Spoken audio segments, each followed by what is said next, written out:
Assalamualaikum warahmatullahi wabarakatuh. Yang terhormat Bapak Toto Fatoni serta Bapak Ahmad Fajar Fadilah selaku dosen pada mata kuliah Media Pembelajaran, saya Azhara Rizkia selaku moderator pada kelompok 2 yang akan membahas materi memahami pembelajaran abad ke-21. Saya akan memandu jalannya presentasi kali ini. Saya akan memperkenalkan anggota dari kelompok ini, yaitu ada Deborah Keisha, ada Zafira Putri, ada saya Azhara Rizkia, serta ada Elsa Alta. Di sini saya akan menjelaskan mengenai karakteristik pembelajar abad ke-21. Peserta didik di abad ke-21 perlu dididik dengan lebih baik untuk menghadapi tantangan yang terus berkembang akan kebutuhan persyaratan pengetahuan dan keterampilan untuk masa yang akan datang.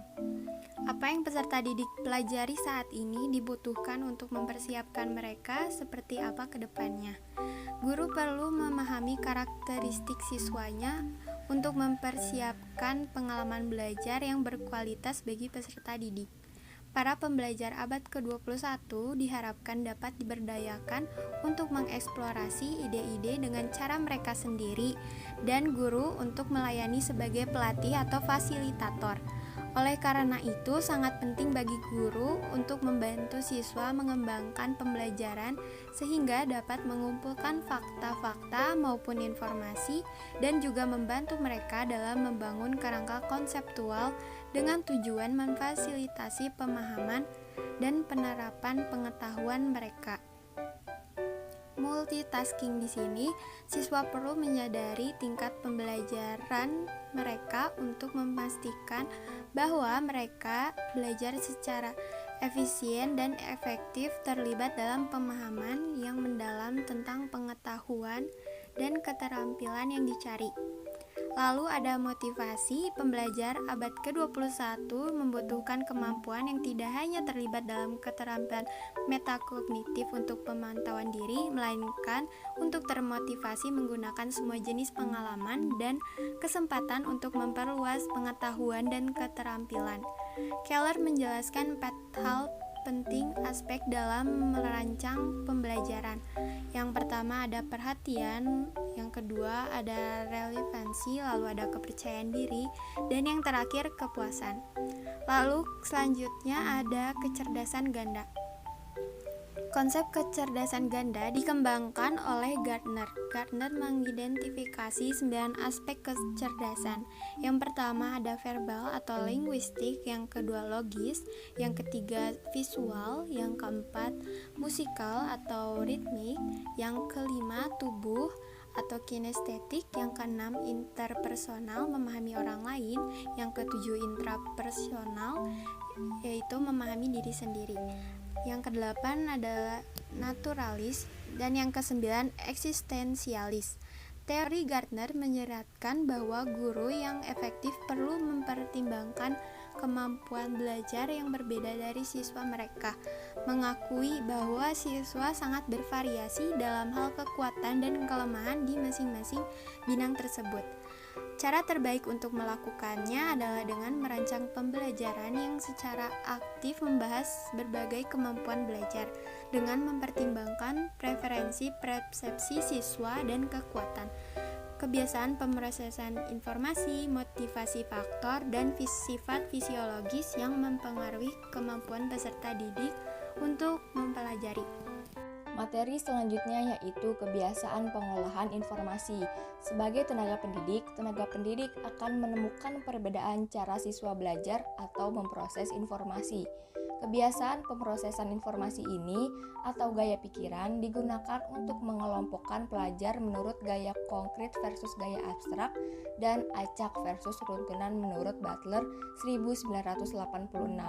Pengelompokan tersebut menghasilkan 4 kategori, yaitu pembelajar runtunan konkret, lebih menyukai pengalaman langsung dan langsung yang disajikan dalam urutan yang logis.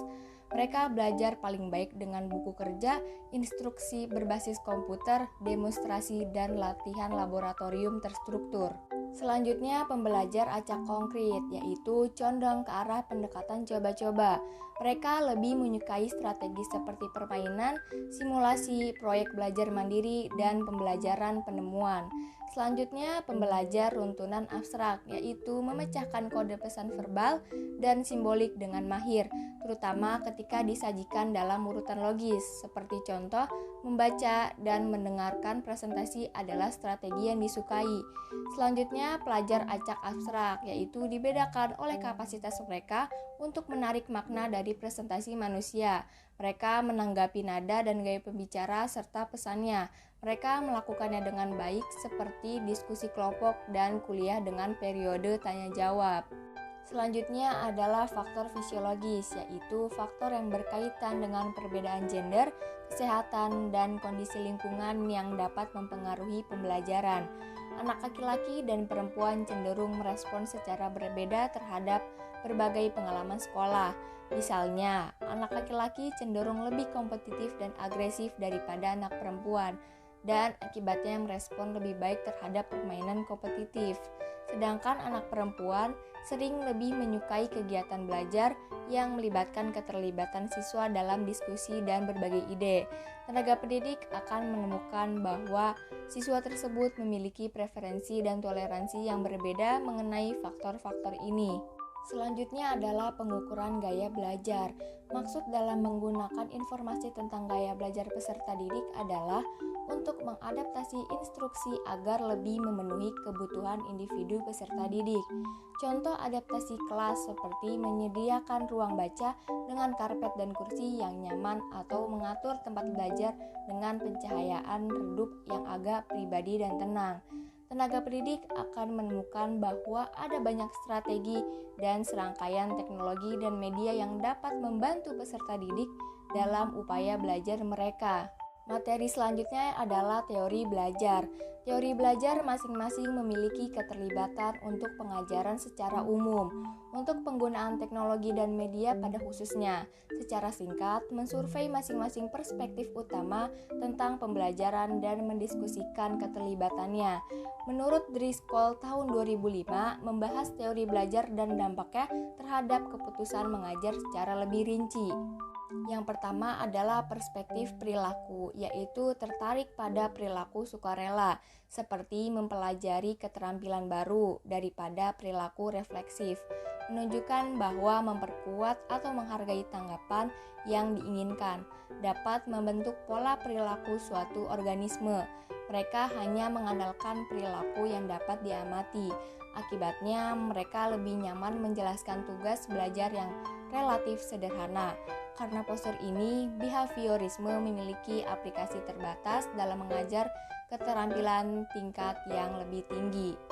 Yang kedua, perspektif kognitivis. Kognitivisme berdasarkan karya psikolog Swiss Jean Piaget tahun 1977 mengeksplorasi proses mental yang digunakan individu dalam menanggapi lingkungan mereka, yaitu bagaimana orang berpikir, memecahkan masalah, dan membuat keputusan. Informasi baru disimpan dalam memori jangka pendek, di mana ia dilatih sampai siap untuk disimpan dalam memori jangka panjang. Kognitivis memiliki persepsi yang lebih luas tentang belajar daripada yang dipegang oleh behavioris. Peserta didik kurang bergantung pada bimbingan tenaga pendidik dan lebih mengandalkan strategi kognitif mereka sendiri dalam menggunakan sumber belajar yang tersedia. Yang ketiga adalah perspektif konstruktivis. Konstruktivisme adalah gerakan yang melampaui ide-ide kognitivisme, mengingat keterlibatan peserta didik yang bermakna sebagai inti dari pengalaman belajar. Oleh karena itu, ukuran akhir pembelajaran adalah kemampuan peserta didik untuk menggunakan pengetahuan untuk memfasilitasi pemikiran dalam kehidupan nyata.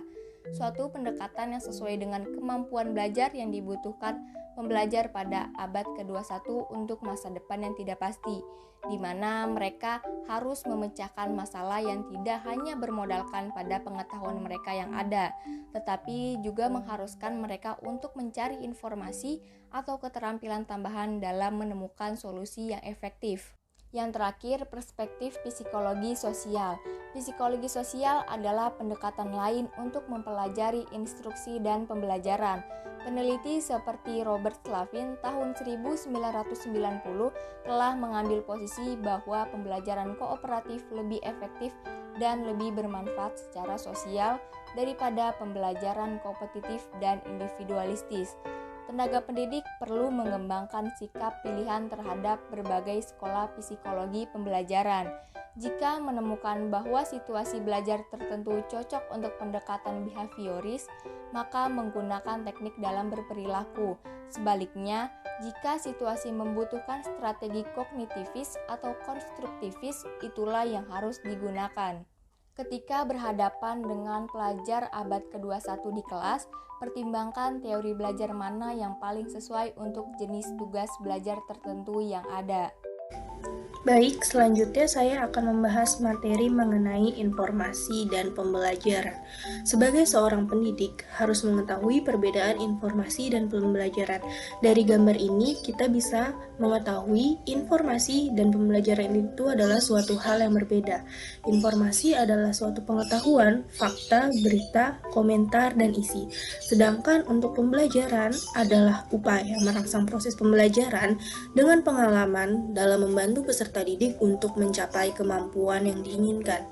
Pembelajaran ini memiliki tujuan untuk merubah kemampuan peserta didik, sedangkan informasi hanya untuk menambah wawasan peserta didik. Materi selanjutnya yaitu prinsip pembelajaran efektif. Untuk melaksanakan pembelajaran yang efektif, maka tenaga pendidik dapat mengaplikasikan prinsip-prinsip pembelajaran efektif ini, yaitu yang pertama ada menilai pengetahuan sebelumnya. Tenaga pendidik mencari informasi terkait pengetahuan dan keterampilan yang telah dimiliki peserta didiknya agar mengetahui pembelajaran apa yang akan diberikan selanjutnya. Prinsip yang kedua yaitu mempertimbangkan perbedaan individu. Tenaga pendidik mempertimbangkan pengalaman yang dimiliki peserta didik terkait teknologi, media, dan sumber yang membantu saat peserta didik belajar. Dengan ini, pembelajaran efektif dilakukan untuk memajukan peserta didik mencakup materi dan kegiatannya yang berbeda-beda. Yang ketiga yaitu merumuskan tujuan pembelajaran. Tenaga pendidik diharuskan memiliki tujuan dari proses pembelajaran sehingga dalam melaksanakan kegiatan pembelajaran dapat mencapai hasil yang diharapkan sesuai tujuan yang telah ditentukan. Prinsip yang keempat yaitu mengembangkan keterampilan metakognitif. Maksudnya gimana? Maksudnya adalah keterampilan metakognitif ini membantu peserta didik menjadi seseorang yang selalu ingin belajar sepanjang hidupnya dengan kemampuan yang dimilikinya yaitu kemampuan memantau, kemampuan mengevaluasi, dan kemampuan selektif menyesuaikan pendekatan dalam meningkatkan pembelajaran. Oleh karena itu, tenaga pendidik harus membantu mengembangkan keterampilan metakognitif para peserta didiknya. Selanjutnya, prinsip yang kelima yaitu memberikan interaksi sosial. Tenaga pendidik dan teman sebaya merupakan orang-orang yang dapat memberikan dukungan dalam hal pedagogis dan sosial, sehingga akan terjadi interaksi sosial antara tenaga pendidik dengan peserta didik dan peserta didik dengan peserta didik saat adanya kegiatan tutor pembelajaran. Dari hal ini dapat menciptakan kolaborasi dalam pengalaman dan keahlian para peserta didik. Selanjutnya, memasukkan konteks realistis. Konteks realistis memberi kemudahan memahami sehingga suatu materi pembelajaran dapat diterapkan dalam kehidupan dan memberi manfaat pengetahuan serta keterampilan yang tepat dengan lingkungan peserta didik. Prinsip yang ketujuh adalah melibatkan peserta didik dalam praktik yang relevan. Kenapa praktik yang relevan ini penting? Karena praktik keterampilan yang relevan ini akan memberi stimulus atau dorongan dalam meningkatkan berbagai hal terkait pembelajaran yang lebih dalam dan tahan lama kepada peserta didik. Dan prinsip yang terakhir, yang kedelapan adalah menawarkan umpan balik, ketepatan waktu, dan juga konstruktif.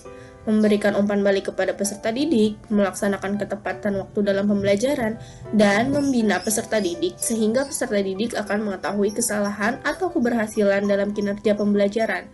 Selain itu, memberikan tanggapan kepada peserta didik akan membantu mereka dalam memahami pembelajaran yang sedang dipelajari dengan lebih rinci. Selanjutnya adalah prinsip efektif pemanfaatan teknologi. Pada abad ke-21 ini, seorang tenaga pendidik, mendidik, dan membina serta membimbing peserta didik dalam menggunakan teknologi, sehingga keefektifan dalam kegiatan belajar dan mengajar akan berjalan dengan baik. Bidang keterampilan siswa menggunakan teknologi dalam pembelajaran menurut NETS yaitu dalam hal kreativitas dan inovasi, komunikasi dan kolaborasi, kefasihan penelitian dan informasi, pemikiran kritis, pemecahan masalah dan pengambilan keputusan, kewarganegaraan digital, operasi, serta konsep teknologi. Tenaga pendidik ini diharapkan dapat meningkatkan peserta didik dalam penggunaan teknologi yang membantu pembelajaran dan peserta didik ini dapat menguasai 6 bidang keterampilan yang disebut sebagai literasi teknologi pendidikan menurut NETS. Pengetahuan dan keterampilan dapat berkolaborasi untuk memadukan teknologi yang membantu peserta didik dalam proses pembelajaran, sehingga seorang tenaga pendidik harus mampu serta dapat menuntut peserta didiknya untuk dapat menggunakan dan aktif dalam memanfaatkan teknologi dalam proses pembelajaran.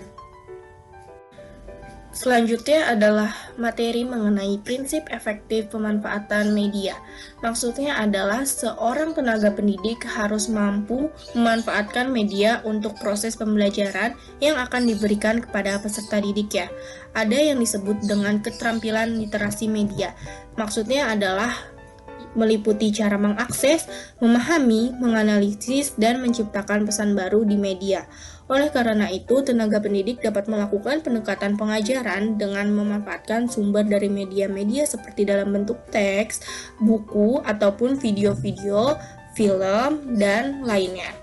Tenaga pendidik dapat membantu peserta didik dalam menjelajah berbagai sumber media, sehingga peserta didik ini dapat mengetahui apa yang dapat membantu mengkomunikasikan pengetahuannya yang sudah didapatkan sebelumnya oleh peserta didik.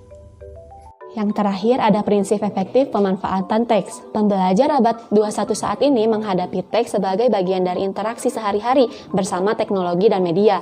Materi berbasis teks seperti buku pelajaran telah lama menjadi dasar untuk pembelajaran di kelas. Nah, untuk memanfaatkan teks agar efektif, kita harus memiliki kemampuan menggunakan teks sebagai sarana untuk mengumpulkan informasi atau berkomunikasi. Kemampuan ini disebut dengan literasi teks. Selain itu, terdapat 2 aspek untuk menjadi kompeten dalam menggunakan teks sebagai bagian dari proses pembelajaran. Kedua aspek tersebut adalah menulis dan membaca. Materi berbasis teks digunakan di semua bidang studi dan di setiap jenjang pendidikan. Begitu peserta didik belajar membaca.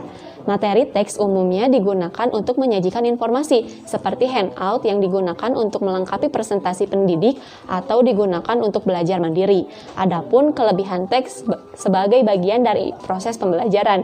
Yang pertama, ketersediaannya, di mana materi berbasis teks sudah banyak tersedia dalam berbagai topik dan berbagai format. Yang kedua, fleksibilitas, di mana teks dapat disesuaikan untuk berbagai tujuan dan dapat digunakan di lingkungan yang cukup terang. Yang ketiga, teks dapat dengan mudah dibawa dari tempat ke tempat yang lain. Yang keempat, mudah digunakan. Materi teks yang dirancang dengan benar akan mudah digunakan dan tidak memerlukan upaya khusus untuk menyampaikannya. Yang terakhir adalah ekonomis. Materi berbasis teks relatif lebih murah untuk diproduksi atau dibeli, serta dapat digunakan dalam waktu yang panjang. Namun, di sisi lain, teks memiliki keterbatasan, antara lain tingkat membaca. Ini adalah keterbatasan utama dari teks materi. Tingkat membaca yang diperlukan untuk mendapatkan pemahaman yang dimiliki peserta didik itu berbeda-beda. Nah, yang kedua, menjadi sekadar alat bantu menghafal, karena beberapa guru mengharuskan siswa untuk menghafal banyak fakta dan definisi, sehingga hal tersebut menjadikan materi berbasis teks hanya sekadar menjadi alat bantu menghafal saja. Yang ketiga, ada kosakata. Nah, beberapa buku teks memasukkan istilah-istilah dan konsep kosakata baru tanpa penjelasan, sehingga bisa saja memberikan beban kognitif bagi sebagian peserta didik. Yang terakhir, penyampaian satu arah, karena sebagian besar materi berbasis teks tidak interaktif atau pasif. Nah, terlepas dari kelebihan dan keterbatasannya, tenaga pendidik perlu memahami cara terbaik menggunakan teks untuk memfasilitasi pembelajaran dengan memperhatikan hal-hal dasar ketika merancang materi teks yang baik.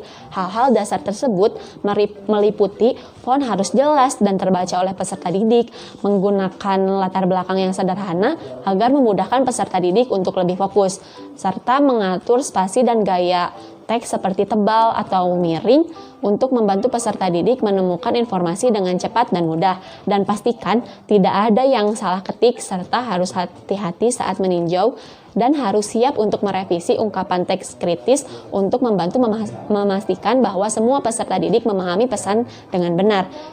Sekian presentasi materi dari kelompok kami. Mohon maaf atas segala kekurangannya. Wabillahi taufiq wal hidayah. Wassalamualaikum warahmatullahi wabarakatuh.